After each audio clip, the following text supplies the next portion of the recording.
Good morning students. एक बार फिर से मेरे यूट्यूब चैनल एजुकेशन अम्यूज़मेंट में आप सभी का स्वागत है। आज नए दिन की शुरुआत करते हैं नए वीडियो के साथ। हम लोग अभी फाइनेंशियल मैनेजमेंट टॉपिक कवर कर रहे हैं। फाइनेंशियल मैनेजमेंट हम लोग ऑब्जेक्टिव तक पहुंच चुके थे।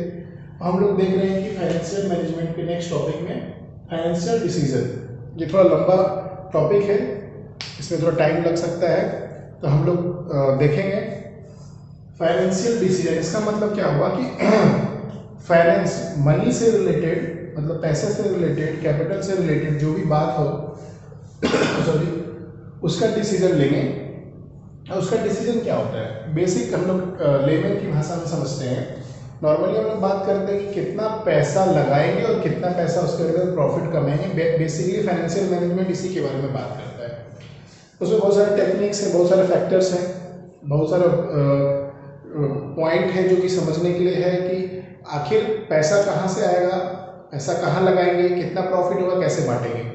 तो पहला पॉइंट है इसमें इन्वेस्टमेंट डिसीजन। दूसरा पॉइंट है फाइनेंशियल डिसीजन। इन्वेस्टमेंट डिसीजन, कितना इन्वेस्ट करना है, ठीक है। फाइनेंशियल डिसीजन, जो इन्वेस्ट करेंगे पैसा कहाँ से आएगा, किस सोर्स ऑफ फंड से आएगा, पैसा डिविडेंड से आएगा, पैसा डेब्ट से आएगा या पैसा इक्विटी से आएगा, ठीक है। हम लोग इसमें क्या करते हैं, पैसा लगाना है, इसमें क्या करते हैं, कहाँ से आएगा, जो इन्वेस्ट करेंगे। अब पैसा किस प्रोजेक्ट में लगेगा, कितना लगेगा, लगा भी दिए पैसा। अब उसके बाद क्या हुआ, प्रॉफिट हो गया। जो पैसा हम लगाए थे बिजनेस में उससे प्रॉफिट हुआ। अब प्रॉफिट तो हो गया, अब उस प्रॉफिट को हम लोग बांटेंगे कैसे, कितना बांटेंगे, कितना रिटेन करेंगे, तो उसको हम लोग क्या बोलते हैं, डिविडेंड डिसीजन। डिविडेंड बेसिकली क्या होता है, इक्विटी शेयर को, जैसे हम लोग बात करते हैं कि बैंक से अगर लोन लिए तो उसके बदले हमको क्या पे करना पड़ता है, इंटरेस्ट। इक्विटी शेयर जैसे कि किसी ने पैसा लगाया ऑर्गेनाइजेशन में, प्रॉफिट हुआ तो उसको हम लोग क्या देते हैं, डिविडेंड देते हैं। तो हम लोग 3 पॉइंट देख चुके हैं, इसमें भी वेरियस फैक्टर्स हैं, वेरियस पॉइंट्स, उसको आगे देखते हैं। अब ये इन्वेस्टमेंट डिसीजन में आता है कैपिटल बजटिंग डिसीजन और long term investment decision. Capital budgeting decision क्या होता है, सबसे पहले इसको समझते हैं कि आखिर कैपिटल बजटिंग होता क्या है। जैसा कि वर्ड से पता है कि कैपिटल माने पूंजी, बजटिंग मतलब उसको बजट करते हैं। कैपिटल को हम बजट करते हैं। कैसे कैपिटल बजटिंग होगा, क्या सोर्सेस होगा या क्या टेक्निक्स हम लोग यूज करेंगे, हम लोग देखते हैं। यहाँ पर कैपिटल बजटिंग हम लोग समझते हैं। यहाँ पर देखते हैं 5 लाख रुपया, ठीक है, 10 लाख रुपया और 15 लाख रुपया किसी एक प्रोजेक्ट में हम लोग लगा रहे हैं। कितना लगा रहे हैं, 5 लाख रुपया, 10 लाख रुपया और 15 लाख रुपया हम लोग किसी एक प्रोजेक्ट में लगा रहे हैं। तो देखना क्या है, पैसा लग रहा है, एक्सपेंडिचर की बात हो रही है, ठीक है। अब इस 5 लाख से कितना प्रॉफिट होगा, इस 10 लाख से कितना प्रॉफिट होगा और फिर इस 15 लाख से कितना प्रॉफिट होगा। तो प्रॉफिट होगा तो पैसा आएगा, एक्सपेंस, इन्वेस्ट, यहाँ ये एक्सपेंस हो रहा है, फिर पैसा आना। यहाँ पे हम लोग कैश फ्लो की भी बात कर सकते हैं। एक कैश फ्लो, यहाँ पे ऐसा कुछ है नहीं मगर कैश फ्लो की भी बता देते हैं। कैश फ्लो मतलब आना और जाना, इनफ्लो और आउटफ्लो दोनों का बात होता है। तो बजटिंग का मतलब पता है, इनकम और एक्सपेंडिचर को हम लोग इनकम और एक्सपेंडिचर के बारे में बात करते हैं। तो यहाँ पर दिख रहा है कि 2-3 प्रोजेक्ट है, 5 लाख, 10 लाख और 15 लाख। तो कैपिटल बजटिंग में बहुत सारे वेरियस टेक्निक्स का यूज करके हम लोगों को ये आइडेंटिफाई करना है कि 5 लाख लगाना कंपनी के लिए फायदेमंद है, 10 लाख लगाना कंपनी के लिए ज्यादा फायदेमंद है या 15 लाख लगाना। 5 लाख लगा के अगर हम 50,000 कमाते हैं, 10 लाख कमा के भी 50,000 कमाते हैं और 15 लाख लगा के भी 50,000 कमाते हैं, तो हम फिर 15 लाख क्यों लगाए, हम 5 लाख ही क्यों ना लगाए। तो कैपिटल बजटिंग डिसीजन क्या होता है समझना है। इसमें लॉन्ग टर्म इन्वेस्टमेंट डिसीजन के बारे में बात करते हैं हम लोग कि लॉन्ग टर्म और कैपिटल बजटिंग में ह्यूज अमाउंट का इन्वेस्टमेंट होता है। बहुत ज़्यादा पैसा हम लोग लगाते हैं। जब बिजनेस ऑर्गेनाइजेशन किसी प्रोजेक्ट में बहुत ज़्यादा पैसा लगाती है तो उसमें हम लोग को कैपिटल बजटिंग डिसीजन के टेक्निक्स को जाकर के समझना पड़ता है कि कितना पैसा हम लगा रहे हैं और कितना प्रॉफिट हो रहा है। बहुत सिंपल सा एग्जाम्पल है, हम लोग अगर बैंक में एफडी कराते हैं, सपोज करिए कि आपके घर में आपके मम्मी पापा ने स्टेट बैंक ऑफ इंडिया में 5 लाख रुपए का एफडी कराया, ठीक है, और पोस्ट ऑफिस में भी 5 लाख रुपए का एफडी कराया। तो स्टेट बैंक ऑफ इंडिया 5% दे रहा है और पोस्ट ऑफिस जो है 7% दे रहे हैं, तो कहाँ पैसा लगाएंगे हम लोग, कहाँ फिक्स डिपॉजिट करेंगे? ऑब्वियसली हम लोग पोस्ट ऑफिस में ही फिक्स डिपॉजिट करेंगे, क्योंकि वहाँ ज़्यादा से ज़्यादा रिटर्न मिल रहा है। तो कैपिटल बजटिंग में हम लोग ये डिसाइड करते हैं कि लॉन्ग टर्म जो इन्वेस्टमेंट करेंगे तो कौन सा इन्वेस्टमेंट हम लोगों के लिए बेहतरीन होगा, बढ़िया होगा। अब इसमें दूसरा पॉइंट आता है वर्किंग कैपिटल डिसीजन और short term investment. Working capital का मतलब पता है, हम लोगों ने इसके पहले भी डिस्कस किया है। वर्किंग कैपिटल जो डे टू डे एक्टिविटी के लिए बिजनेस ऑर्गेनाइजेशन में जो पैसा लगता है या जो पैसे को रखा जाता है, वर्किंग कैपिटल जो वर्ड से क्लियर है, वर्किंग काम करना, काम कब होगा, डे टू डे एक्टिविटी में जो काम करेंगे उसके लिए जो पैसा रखा जाता है उसको हम लोग वर्किंग कैपिटल कहते हैं। अब देखिए कैपिटल बजटिंग डिसीजन में हम लोगों ने देखा कितना 10 लाख का प्रोजेक्ट है, 15 लाख का प्रोजेक्ट है, 20 लाख का प्रोजेक्ट है, 5 लाख का प्रोजेक्ट है। यहाँ पे तो बात हो गई इन्वेस्टमेंट डिसीजन। वर्किंग कैपिटल के बारे में वही बात करते हैं, तो इसमें भी हम लोगों को देखना है कि हम लोगों को पास में कैश इन हैंड या डेटर्स या फिर स्टॉक्स कितना रखना है। ऐसा नहीं हो जाए कि मेरे पास पैसा ही और बिजनेस ऑर्गेनाइजेशन में पैसा ही ना रहे और हम एस्टिमेट कर लें कि यहाँ पे ज्यादा से ज्यादा पैसा लग रहा है या ज्यादा से ज्यादा हमको पैसा रखना पड़ रहा है। दैट मीन्स अगर 5 लाख की आवश्यकता है तो 5 लाख 6 लाख रुपए रखेंगे। अब ऐसा नहीं कि 5 लाख वर्किंग कैपिटल चाहिए तो 50 लाख रुपए और रख लिए, तो क्या होगा, उससे मनी ब्लॉक हो जाता है। ब्लॉक हो जाएगा तो फिर वो पैसे का यूज नहीं हो पाएगा। अगर अब डे टू डे एक्टिविटीज में 10 लाख रुपए की आवश्यकता है और आपके पास 5 ही लाख है तो आपका वो भी अच्छे से काम नहीं हो पाएगा। तो हम लोग इसको देखते हैं short term working capital, short term investment decision है कि कितना हम लोगों को इन्वेस्ट करना है शॉर्ट टर्म में और लॉन्ग टर्म में। आई थिंक ये दोनों पॉइंट क्लियर हो गया होगा। अब हम लोग देखते हैं factors affecting capital budgeting decision. जो अभी हम लोगों ने कैपिटल बजटिंग के बारे में बात किया, उसमें क्या फैक्टर्स है जो अफेक्ट करता है किसको, कैपिटल बजटिंग को। तो पहला पॉइंट है इसमें cash flow of the project. हम लोगों ने भी कुछ देर पहले बात किया था, कैश फ्लो का मतलब आउटगोइंग और इनकमिंग। अब सपोज करिए कि 50 लाख रुपए का प्रोजेक्ट है, लगा दिया पैसा, तो हम लोग को वहां देखना है कि उसमें पैसा आउटफ्लो तो हो गया, प्रोजेक्ट में पैसा लग गया, आउटफ्लो तो हो गया, अब उससे पैसा कब आना स्टार्ट होगा। तो हम लोग कैश फ्लो में ये देखते हैं कि एक्सपेंडिचर और इनकम कितना एक्सपेंड, जैसे कि मान के चलिए किसी प्रोजेक्ट में 10 लाख रुपए 50 लाख रुपए लगा दिए थे, एक साल के बाद उससे पैसा आना स्टार्ट होगा। तो हम लोग इसको भी देखते हैं कि कब पैसा लगाया और कब आना स्टार्ट होगा। तो ये क्या हुआ, cash flow of the project. दूसरा पॉइंट है rate of return. Rate of return word से क्लियर है, रेट ऑफ रिटर्न, जितना रुपया हम लोगों ने लगाया है उसका रेट ऑफ रिटर्न क्या है। दैट मीन्स 5% है, 10% है या 15% है। रेट ऑफ रिटर्न क्या है, 10 लाख रुपए लगाया तो उससे कितना रिटर्न होगा, 20 लाख रुपए लगाया तो उससे कितना रिटर्न होगा। तो इसमें हम लोग क्या बात करते हैं, रेट ऑफ रिटर्न की बात करते हैं। तो ये फैक्टर से किसका, कैपिटल बजटिंग का। कैपिटल बजटिंग डिसीजन हम जब भी करने जाएंगे तो देखेंगे कब पैसा आएगा कब पैसा जाएगा, फिर हम लोग देखेंगे रेट ऑफ रिटर्न में जो लगा रहे हैं कितना पैसा आएगा, कितना पैसा की मतलब रेट ऑफ रिटर्न क्या है, जो पैसा मैंने लगाया है। जैसे एग्जांपल था यहाँ पे 5 लाख का एफडी करा रहे हैं तो स्टेट बैंक ऑफ इंडिया से 5% मिल रहा है और पोस्ट ऑफिस से 7% मिल रहा है। यही देखना है कि रेट ऑफ रिटर्न क्या है, उसी के बेसिस पे हम लोग क्या करते हैं, इन्वेस्टमेंट डिसीजन करते हैं। इन्वेस्टमेंट डिसीजन का मतलब क्लियर होगा कि कितना पैसा अपने प्रोजेक्ट के लिए चाहिए, बिजनेस ऑर्गेनाइजेशन को रन करने के लिए चाहिए। अब हम लोग दूसरे पॉइंट में आएंगे तो अभी डिस्कस करेंगे फाइनेंशियल डिसीजन। अब डिसाइड करना है कि डेब्ट कितना होना चाहिए, इक्विटी कितना होना चाहिए। ठीक है, अभी हम लोग देखते हैं दूसरी वीडियो में।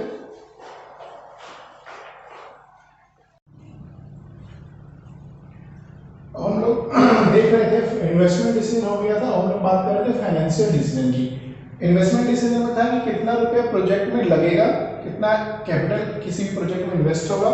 और फिर फाइनेंशियल डिसीजन में बात आता है कि जो इन्वेस्ट होगा वो पैसा आएगा कहाँ से। ठीक है, तो एक फाइनेंशियल डिसीजन का मतलब क्लियर हो गया। तो इसमें दो चीज होता है, डेब्ट और इक्विटी। डेब्ट का मतलब बोरोड फंड, डेब्ट मतलब बोरोड फंड और ऑनर्स फंड मतलब इक्विटी। ठीक है, दो तरीके से फंड रेज हो सकता है, एक तो ऑनर्स फंड होगा, एक बोरोड फंड होगा। ऑनर्स फंड मतलब ऑनर का खुद का पैसा, हम जो इक्विटी जो शेयर इशू करते हैं उस वो भी किस में आएगा, इक्विटी शेयर। और बोरोड फंड का मतलब हम कहीं से कर्जा लेते हैं, जैसे बैंक से लेते हैं, किसी साहूकार से लेते हैं या किसी फाइनेंशियल इंस्टीट्यूशन से लेते हैं। साहूकार का मतलब लैंडलॉर्ड होता है यहाँ पे। तो ऑनर्स फंड और बोरोड फंड पता चल गया। डेब्ट बोरोड फंड में, ऑनर्स फंड में इक्विटी। ज्यादा सेफ कौन होगा? ऑनर्स फंड होगा। और ज्यादा रिस्की कौन होगा? बोरोड फंड होगा। डेब्ट में, बोरोड फंड में हम लोग क्या पे करते हैं? इंटरेस्ट। ऑनर्स फंड में हम लोग क्या पे करते हैं? डिविडेंड। इंटरेस्ट क्या होता है? फिक्स होता है।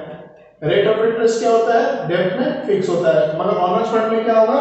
जब प्रॉफिट होगा तभी पे करेंगे, जब लॉस होगा तो पे नहीं करेंगे। क्लियर है? ये था फाइनेंशियल डिसीजन। अब फैक्टर्स अफेक्टिंग फाइनेंशियल डिसीजन, हम मार्केट से जो फंड रेज करेंगे या खुद का पैसा जो लगाएंगे उसमें क्या फैक्टर्स अफेक्ट कर सकता है। तो पहला पॉइंट है कॉस्ट। ज़्यादा महंगा नहीं होना चाहिए। ज़्यादा महंगा दैट मीन्स कि हम जो पैसा मार्केट से रेज कर रहे हैं, अब हमको फायदा ही नहीं हो।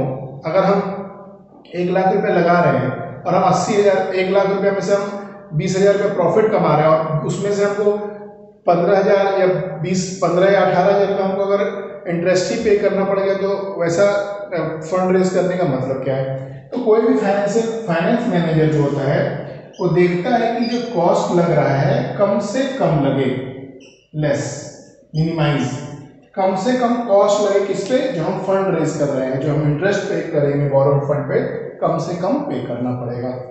दूसरा है रिस्क। रिस्क ज्यादा किसमें इन्वॉल्व है? बोरोड फंड में। क्यों इन्वॉल्व है? लॉस होगा तो भी देना है, प्रॉफिट होगा तो भी देना है। तो रिस्क तो है भैया, लॉस होगा तो भी अपना देना पड़ेगा और प्रॉफिट होगा तो भी अपना देना पड़ेगा। तो ये क्या है? रिस्क है।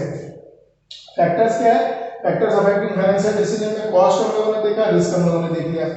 अब बात आती है next, flotation cost. Flotation cost का मतलब, बहुत सारे बच्चे लगता है फ्लोट करना मतलब बहना, ऐसा नहीं होता है। फ्लोटेशन कॉस्ट का मतलब होता है जो हम इक्विटी शेयर जो शेयर इशू करते हैं तो उसमें हम लोगों को कुछ चार्जेस लगते हैं, जैसे ब्रोकरेज लगता है, जैसे कमीशन पे करना पड़ता है, तो उस कॉस्ट को हम लोग क्या कहेंगे? फ्लोटेशन कॉस्ट कहेंगे। जैसे बहुत सारे पेपर वर्क होते हैं, उसके बाद अब जब अपने शेयर को लिस्ट कराएंगे शेयर मार्केट में तो वहां पे लिस्टिंग का भी खर्च होता है, तो वैसे पैसे को हम लोग क्या कहेंगे? Flotation cost. हम लोग फाइनेंशियल डिसीजन में देखेंगे कि हम लोग जो शेयर इशू कर रहे हैं और उसके बदले में हम लोग का परचेज किया जा रहा है, तो वहां भी ज्यादा से ज्यादा फ्लोटेशन कॉस्ट ना लगे। अब मेरा 10 रुपए का शेयर है, 5 रुपए या 10 रुपए का शेयर है, 8 रुपए में फ्लोटेशन कॉस्ट ही लग जाएगा, तो फायदा क्या होगा? एक किसी भी फाइनेंस मैनेजर का काम क्या होता है? कम से कम खर्च करके ज्यादा से ज्यादा पैसा अर्न करना, कम से कम इन्वेस्ट करके ज्यादा से ज्यादा पैसा अर्न करना। ये किसी भी फाइनेंस मैनेजर और किसी भी बिजनेस ऑर्गेनाइजेशन का ऑब्जेक्टिव होगा। तो ये थर्ड पॉइंट हो गया। फोर्थ पॉइंट आता है cash flow position. Cash flow position का मतलब क्या होता है? कैश फ्लो का मतलब मालूम है? आउटगोइंग और इनकमिंग। तो ये देखना है कि बिजनेस ऑर्गेनाइजेशन का कैश फ्लो कैसा होगा। ऐसा नहीं कि ज्यादा पैसा इन्वेस्ट हो जाए, आए कम पैसा, ये भी कंडीशन नहीं होना चाहिए। मतलब ज्यादा पैसा हमको पे करना पड़ेगा और कम पैसा आया, तो ये भी क्या बिजनेस ऑर्गेनाइजेशन ये अफेक्ट करेगा किसको? फाइनेंशियल डिसीजन को। दैट मींस ज्यादा पैसा जाना और कम पैसा आना, ऐसा नहीं होना चाहिए। होना चाहिए क्या? कम पैसा इन्वेस्ट करना और ज्यादा पैसा बिजनेस में लगना। इसको हम लोग क्या बोलेंगे? Cash flow position. ये देखना पड़ेगा। फिफ्थ पॉइंट है कंट्रोल कंसीडरेशन। इसका मतलब होता है कि ऐसा नहीं हो कि इक्विटी शेयर, अब हम लोग बात तो करें कि बोरोड फंड बहुत रिस्की है, बोरोड फंड में बहुत इंटरेस्ट पे करना पड़ता है, यहाँ पे इंटरेस्ट पे फिक्स होता है। तो ऐसा नहीं हो कि जो ऑनर्स फंड है उसमें भी हम सारा हम ऑनर्स का ही फंड लगा दें, सारा पैसा मार्केट से रेज करते। तो आप लोगों को पता होगा जो इक्विटी शेयर होल्डर होते हैं उन लोगों के पास वोटिंग राइट होता है। वोटिंग राइट होगा तो ऐसा नहीं हो जाए कि बाहर से हम शेयर जो हम इशू कर रहे हैं, जो बाहर से पैसा आ रहा है, बाहरी लोगों के पास ज्यादा वोटिंग राइट्स हो जाए और खुद के ऑर्गेनाइजेशन के पास कम वोटिंग राइट हो जाए, तो उसमें क्या होगा? ऑर्गेनाइजेशन को कंट्रोल, अपने ऑर्गेनाइजेशन के जो अपना ऑर्गेनाइजेशन है उसको फाइनेंशियल पोजीशन को या जो हम डिसीजन लेंगे आगे फ्यूचर में, उन सारी चीजों में भी प्रॉब्लम ना हो, तो उसको हम लोग क्या कह रहे हैं? Control consideration. ज्यादा ऑनर्स फंड भी ज्यादा नहीं हो जाए, ज्यादा बोरोड फंड भी नहीं हो जाए। हम लोग बार बार क्या कह रहे हैं कि दोनों का मिक्सचर कैपिटल स्ट्रक्चर बनेगा। दोनों देखना पड़ेगा, दोनों का कंपोजिशन कैसा हो, ज्यादा ऑनर्स फंड भी नहीं हो, ज्यादा बोरोड फंड भी नहीं हो, दोनों का मिक्सचर एक ऐसे प्रोपोर्शन में करेंगे हम लोग। यहाँ हमेशा 2:1, 2% अपना तो 1% अपना, 1% बोरोड। ऐसा नहीं है कि इसमें बहुत ज्यादा डिफरेंस हो जाए। और लास्ट आता है state of capital market. Obviously share market कहाँ से इशू होता है, तो कैपिटल मार्केट से इशू होता है। अगर अभी कोई नई कंपनी लॉन्च होती है और वो जाएगी कैपिटल मार्केट में शेयर को लिस्ट कराने के, तभी क्या होगा?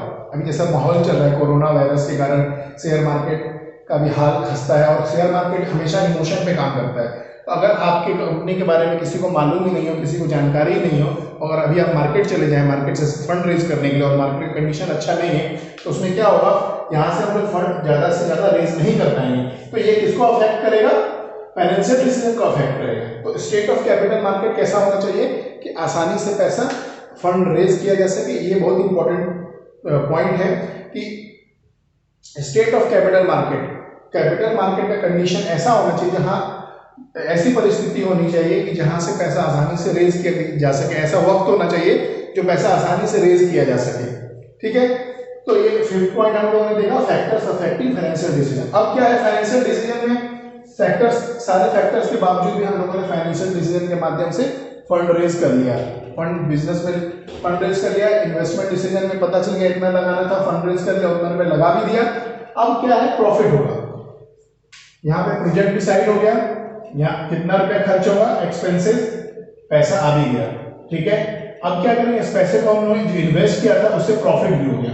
अब प्रॉफिट होगा तो क्या करेंगे, डिविडेंड डिसीजन। डिविडेंड का मतलब लाभांश। अब हम लोग को प्रॉफिट बांटना भी है, किस प्रोपोर्शन में प्रॉफिट बांटेंगे, कितना रिटेन अर्निंग्स रखेंगे, किस परिस्थिति में डिविडेंड बांटना ठीक होगा, किस प्रोपोर्शन में डिविडेंड बांटना ठीक होगा, कितना बांटना ठीक होगा, कितना रिटेन करना ठीक होगा, तो उसको हम लोग किसमें देखेंगे, डिविडेंड डिसीजन में। तो नेक्स्ट हम लोग देखते हैं डिविडेंड डिसीजन में।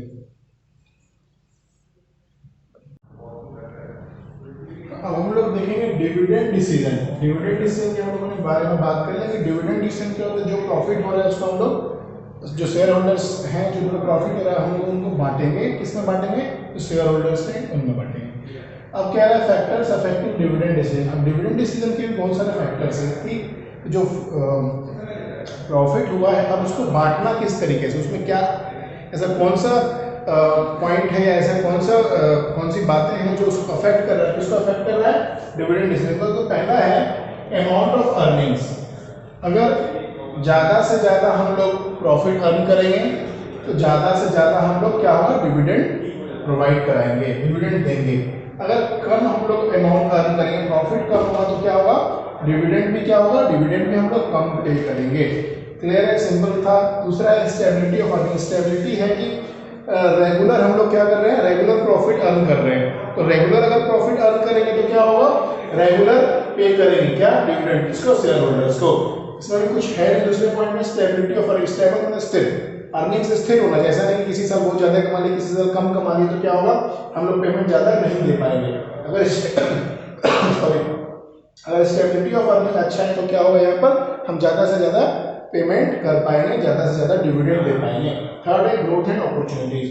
क्लियर है, अगर किसी भी कंपनी का ग्रोथ अच्छा होगा, अपॉर्चुनिटीज जो भी मिलती हैं, अगर उसको अगर टैकल करके ग्रोथ अच्छा से, देखो अमाउंट ऑफ अर्निंग्स का मतलब होगा कि ज्यादा से ज्यादा प्रॉफिट होगा तो ऑब्वियसली ग्रोथ भी होगा ही। ग्रोथ अच्छा होगा बिजनेस ऑर्गेनाइजेशन का तो प्रॉफिट भी अच्छा होगा। जब प्रॉफिट अच्छा होगा तो डिविडेंड अच्छे से दे पाएंगे। ग्रोथ, किसी बिजनेस में ग्रोथ अगर नहीं होगा तो क्या होगा, पेमेंट, तो ऑब्वियसली प्रॉफिट नहीं हुआ है तभी ग्रोथ नहीं हो रहा है। इस चीज का हमेशा ख्याल रखना है कि जितना ज्यादा प्रॉफिट होगा उसी के हिसाब से बिजनेस ऑर्गेनाइजेशन ग्रोथ भी करेगी। अब हम लोग 4 पॉइंट में आते हैं टैक्सेशन पॉलिसी। टैक्सेशन क्या होता है, earning before interest and tax. ये हम लोग आगे देखेंगे, इसका क्वेश्चन भी है, EBIT, earning before interest and tax. Earnings क्या है, बिफोर इंटरेस्ट एंड टैक्स, उसके बाद है EBIT, earning before interest and tax, earning after interest and tax. Earning after interest, interest पे करने के बाद, टैक्स पे करने के बाद ही क्या होता है, हम शेयर होल्डर्स को डिविडेंड देते हैं। तो इस बात का हमेशा ध्यान में रखना है शेयर होल्डर्स को डिविडेंड देने के पहले कि टैक्स की जो पॉलिसीज हैं, टैक्स पे करने के बाद, इंटरेस्ट पे करने के बाद, ज्यादा से ज्यादा अगर सपोज करें टैक्स पॉलिसी में टैक्स बढ़ा दिया गया तो क्या होगा, डिविडेंड फिर कम देना पड़ेगा, तो प्रॉफिट घट जाएगा।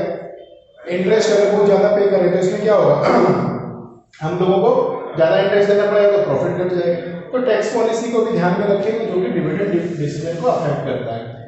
नेक्स्ट है stock market reaction. Stock market का शेयर मार्केट शेयर इशू किए हैं तो स्टॉक मार्केट और कैपिटल मार्केट एक दोनों एक दूसरे को लिंक ही करता है। तो शेयर मार्केट में क्या, शेयर मार्केट में भी क्या कंडीशन है कि किसी शेयर का दाम 500 से अगर 700 हो गया और 700 अगर बढ़ रहा है और कंपनी को प्रॉफिट हो रहा है तो क्या होगा, ज्यादा से ज्यादा डिविडेंड पे कर पाएंगे किसको, किसी भी शेयर होल्डर्स को। तो स्टॉक मार्केट बहुत ही इंपॉर्टेंट रोल पे करता है शेयर और शेयर जो हम लोग इशू किए हैं उसमें, और इक्विटी शेयर तो समझ रहे हैं। तो स्टॉक मार्केट का रिएक्शन बहुत ही इंपॉर्टेंट रोल है इसमें कि डिविडेंड डिसीजन और डिविडेंड पॉलिसी को अफेक्ट करता है किसी भी शेयर होल्डर को डिविडेंड बांटने में। अब नेक्स्ट देखेंगे लीगल कॉन्स्ट्रेंट्स। इसका मतलब होता है कि लीगल मीन्स कानूनी। अब जैसे कि अगर आप कंपनी है, ऑब्वियसली कंपनी खोल के शेयर मार्केट लिस्ट हो पाएगा। तो यहाँ पे क्या होगा, जो भी कंपनीज एक्ट के बाद, कंपनीज एक्ट सब लोग जानते हैं जो कंपनी क्या है कंपनी एक्ट से ही चलता है। तो कंपनीज एक्ट जो भी होगा उसको हम लोगों को फुलफिल करना पड़ेगा, तभी हम लोग बिजनेस ऑर्गेनाइजेशन को रन कर सकते हैं। और लीगल कॉन्स्टेंट में आता है कि जो भी डिविडेंड डिसीजन है वो भी कंपनीज एक्ट में दिया होगा, उसको भी हम लोगों को ध्यान में रख के ही काम करना है, आगे बढ़ना है। और इसमें पॉइंट इसमें बहुत सारे हैं, मतलब 10 पॉइंट बहुत ही 7 पॉइंट बहुत इंपॉर्टेंट है। तो हम लोग डिविडेंड डिसीजन में इसको देखेंगे। कॉन्ट्रेक्चुअल कॉन्स्टेंट्स, इसमें कह रहा है कॉन्ट्रेक्चुअल मतलब जो हम लोगों ने कॉन्ट्रैक्ट किया है, किससे कॉन्ट्रैक्ट किया है, इंटरेस्ट पे करने वाले से। इंटरेस्ट किसको हम लोग पे करते हैं, बोरोड फंड को, जो डेप्ट होता है। तो उनसे भी कुछ हम लोगों ने कॉन्ट्रैक्ट किया है कि किस रेट पे आपको हम इंटरेस्ट रेट देंगे, कब देंगे, किस परिस्थिति में देंगे। तो इन सारी चीज़ों को ध्यान में रख के भी डिविडेंड डिसीजन को कंसीडर किया जाता है। सपोज करिए कि आप अपने शेयर होल्डर्स को डिविडेंड बहुत ज़्यादा दे रहे हैं, ठीक है, और आपने जो बोरोड क्या बोलते हैं, जो डेप्थ में, जो बोरोड फंड में आपने पैसा दिया था, आपने बात किया था कि हम 12% पे देंगे, और आप 12% पे ना देके अपने शेयर होल्डर्स को ज़्यादा पैसा दे रहे हैं और कह रहे हैं कि इस बार हमको प्रॉफिट 12% बात तो हुई थी, आप कुछ कम करके 10% भी लीजिए। तो इसीलिए कॉन्ट्रेक्चुअल कॉन्स्टेंट होता है, इसलिए कॉन्ट्रैक्ट कराया जाता है कि आपसे 12% पे बात हुई है तो आपको 12% ही पे करना पड़ेगा। और डिविडेंड डिसीजन में एक पॉइंट और आता है, रिटेन अर्निंग। दो चीज आता है डिविडेंड डिसीजन में, रिटेन अर्निंग और वही डिविडेंड पे करना, dividend pay out and retain earning. हम लोग जैसे अभी मार्केट का कंडीशन क्या है, मार्केट का कंडीशन अच्छा नहीं है, तो हम लोग क्या करेंगे, रिटेन करेंगे या डिविडेंड देंगे, हम लोग डिविडेंड देंगे, रिटेन नहीं करेंगे। रिटेन क्यों किया जाता है, रिटेन पैसा इसलिए किया जाता है कि फिर से उसको बिजनेस ऑर्गेनाइजेशन में लगाने के लिए। मगर अभी हम लोग क्या करेंगे, डिविडेंड लोगों को देंगे, क्योंकि अभी रिटेन करके कोई फायदा नहीं है, क्योंकि अभी इन्वेस्टमेंट कंपनियां करने जा नहीं रही है, क्योंकि अभी मार्केट का जो कोरोना वायरस के कारण मार्केट का कंडीशन ठीक है नहीं। तो कंपनियां रिटेन अर्निंग करेंगी नहीं, करेगी क्या कंपनियां, डिविडेंड अभी देगी अगर प्रॉफिट होगा तो। यही कह रहा है stock market reaction. Stock market के हिसाब से भी हम लोगों को देखना पड़ता है। रिटेन अर्निंग हम लोग ज्यादा से ज्यादा कब करेंगे, जब हम लोगों को ज्यादा इन्वेस्टमेंट करना होगा। तो dividend decision, I hope so investment decision, financial decision and dividend decision समझ में आ गया होगा। तो ये फाइनेंशियल डिसीजन का ये 3 पॉइंट था, तीनों पॉइंट के फैक्टर्स थे, इसको हम लोगों ने कवर कर लिया। किसी भी स्टूडेंट को किसी भी पॉइंट में दिक्कत हो, मेरा व्हाट्सएप नंबर है, वहाँ पे मैसेज कर सकते हैं, कमेंट बॉक्स में जाके कमेंट कर सकते हैं, मैं वहाँ पे जाऊँगा, समझाऊँगा जिसमें भी दिक्कत होगी। अब हम लोग नेक्स्ट वीडियो में आएंगे, तब हम लोग देखेंगे फाइनेंशियल प्लानिंग के बारे में हम लोग बात करेंगे, जो बुक्स में भी, और फाइनेंशियल डिसीजन जो हम लोग फाइनेंशियल मैनेजमेंट जो लोग यूनिट पढ़ रहे हैं उसमें नेक्स्ट पॉइंट टॉपिक है फाइनेंशियल प्लानिंग। तो आज के लिए इतना ही, दैट्स ऑल, थैंक यू।